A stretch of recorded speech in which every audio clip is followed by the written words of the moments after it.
Well, I'll be damned. They did it. They actually did it.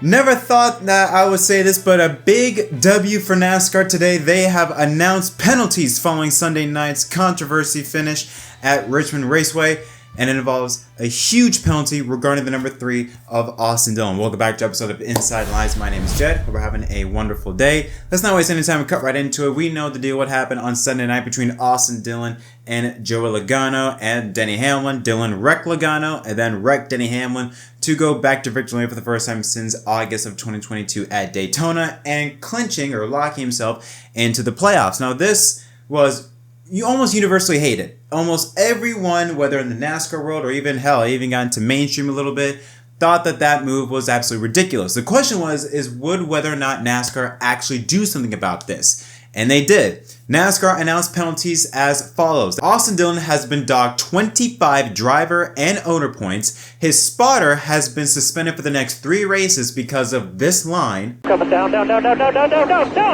back in, come on, back in! Yeah, telling your driver to wreck someone on purpose and then him doing it does not look that good. But the biggest one is that Austin Dillon's win will not count towards the playoffs. So that means that Richmond, the record books will say that Austin Dillon won the race. However, that win will not count towards the playoffs, meaning that Austin Dillon will still remain, I think, 32nd or even 33rd in points. His win does not count. He does not get any playoff points for that win. So if he wants to be in the playoffs, he has to win one of the next 3 races, being Michigan, Daytona, or Darlington. But that's not all. Joey Logano has been fined $50,000 because of this incident on pit road for stopping in front of Austin Dillon's family and other crew members and intentionally gassing up the car, doing a little burnout in front of them. That's a big no-no by NASCAR, and that's completely understandable. They have been very adamant about doing stuff like that around people. You know, again, we can have a different conversation about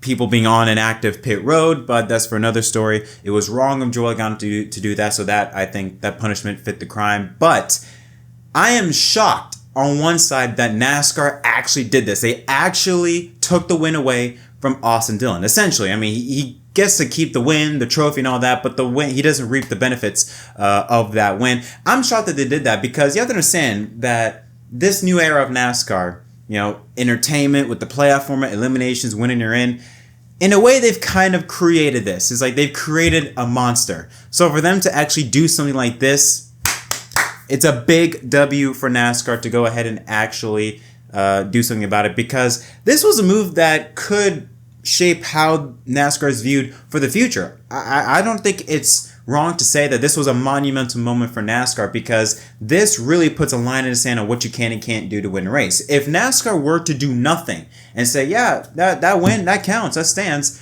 that would open a huge Pandora's box to maybe potentially down the line at Phoenix for the championship race of someone could just take someone out, completely dump them, and win the race and win the championship.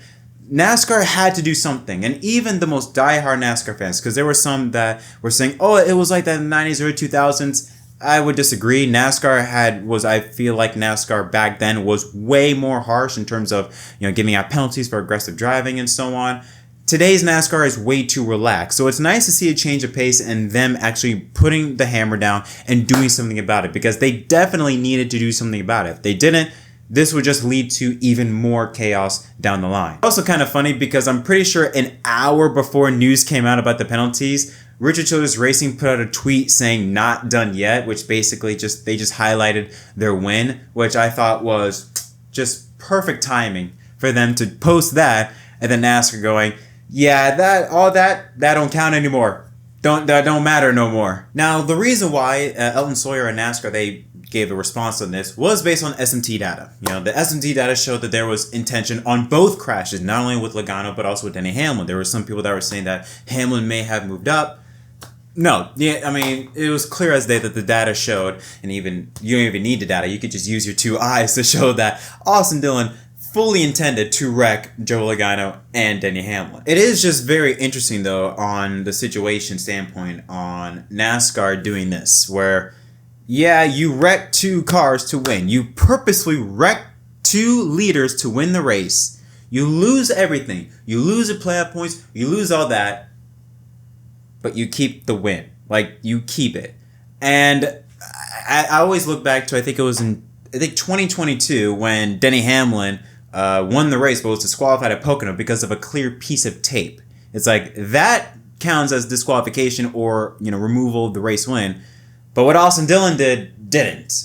That part to me is very interesting on how do you come up with that? I mean, I get it. One is inspection infraction and all that, but I mean, this guy, you admit that he wrecked 2 people to win.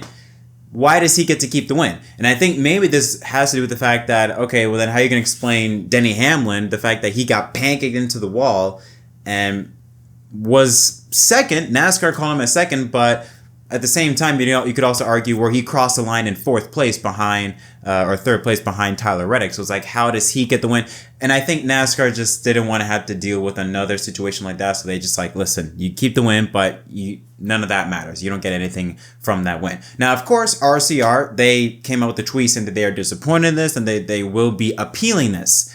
I mean, I don't know how you could be disappointed in that. I mean, I think, again, I think the people at RCR, deep down, they know they're like, yeah, that was not pretty what we did. I mean, I don't know how you could look at that and be proud of that. But this does set a new landmark or a new era for how NASCAR deems officiating in terms of situations like this. Again, I was under the impression that this is a free-for-all. With the way how NASCAR is officiated with this new elimination style era of racing, that all bets are off when battling for the win. Apparently that's not the case anymore. Now, how will they judge that going forward?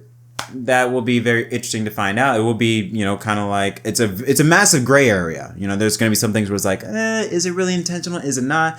The SMT data can show a lot, but it can't show everything in every situation. This was really, I think, the only time where it was so egregious that it's like, you don't even need the SMT data to really see how bad what Austin Dillon did. But there are going to be situations down the line, and there have been situations that happened in the past where drivers have intentionally wrecked other drivers or done something along the lines. I look at Ryan Newman in 2014 where he just flat out put Kyle Larson in the wall, had no intention of passing him, just straight up crashed him.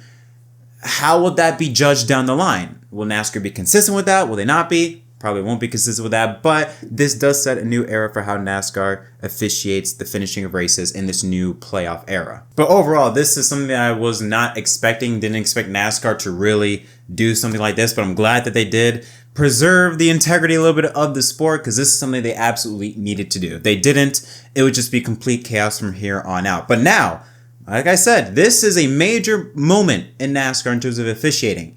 How they handle this from here on out will be judged based off of this race. So I guess thank you to Austin Dillon for having NASCAR finally put the hammer down, because it was getting way too wild in terms of drivers just doing the most outrageous stuff to get a point, to get ahead of their opponent, to win races.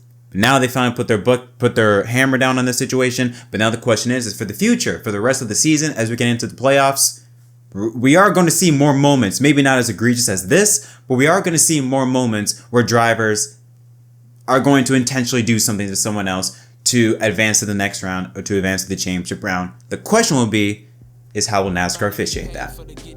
You can't tell me now about time. Do you know how many lines I done put down, vibes I done sent out? But we ain't here to dig. I'll up the market till they come red carpet the kids. Success still the target. Soon I'll be crossing that bridge, but can't bring everybody with me. Family only. I got some people think I owe a favor, barely know me. That's why my focus on the road. It's all I know. I see them sticking close to play the wall.